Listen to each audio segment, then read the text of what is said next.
कोकणातील प्रत्येक अपडेट जाणून घेण्यासाठी आजच माझे कोकणच्या सोशल मीडिया प्लॅटफॉर्मला लाईक, फॉलो आणि सबस्क्राईब करा। रत्नागिरी जिल्ह्यातल्या चिपळूणमध्ये आमदार शेखर निकम यांच्या निवडणूक कार्यालयाचा शुभारंभ राष्ट्रवादीचे स्टार प्रचारक, सिने कलाकार आणि पर्यावरणप्रेमी सयाजी शिंदे यांच्या हस्ते पार पडला। शहरातील चिंचनाका येथील अजिंक्य आर्केडमध्ये नवीन प्रचार कार्यालयाचा शुभारंभ करण्यात आला। शुभारंभाप्रसंगी महायुतीचे अनेक पदाधिकारी, नेते, कार्यकर्ते उपस्थित होते।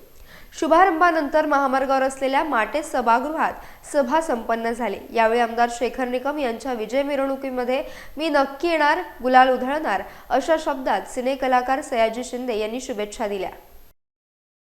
मी इकडे प्रचाराला आलो स्टार प्रचारक म्हणून आणि त्याचे हितचिंतक बघितलं। मला असं वाटलं की माझ्यापेक्षा सगळे सुपरस्टार प्रचारक आजूबाजूला प्रचंड आहेत, त्यामुळं मला अतिशय आनंद झालेला आहे आणि श्रद्धा आहे, कारण हे त्यांनी केलेलं काम आहे। त्यांच्याबद्दल बाहेर इतकं चांगलं बोललं जाते आणि त्यांचे शिक्षण संस्था आहे, त्याच्यामधले 30,000 विद्यार्थी आता पुढच्या वर्षी बिया तयार करणार आहेत। यावर्षी ते दरवर्षी 20,000 रोपं देतात, पुढच्या वर्षापासून 40,000 रोपं मी त्यांच्याकडून घेऊन सगळीकडे वाटणार आहे। त्यामुळे काय मला खूप आनंद। तुम्ही एक डायलॉग म्हटले होते, तो जरा पुन्हा एकदा झाला तर बरं। त्या अरुंधती नावाचा सिनेमा आहे, त्याच्यामध्ये मी फकीराची भूमिका करतो।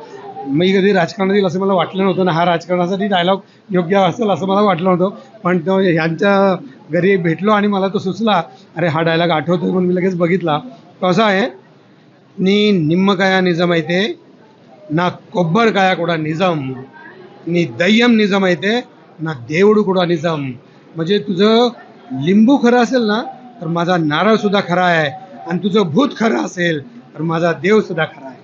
तर विजयाच्या रॅलीला सुद्धा तुम्ही येणार आहात? विजयाच्या रॅलीला मी नक्कीच येणार आहे आणि त्यावेळेला मला प्रचंड आनंद असेल। डान्स धतिंग करो, उचला गुलाल, उधळा गुलाल, लक्षात ठेवा फक्त घड्याळ।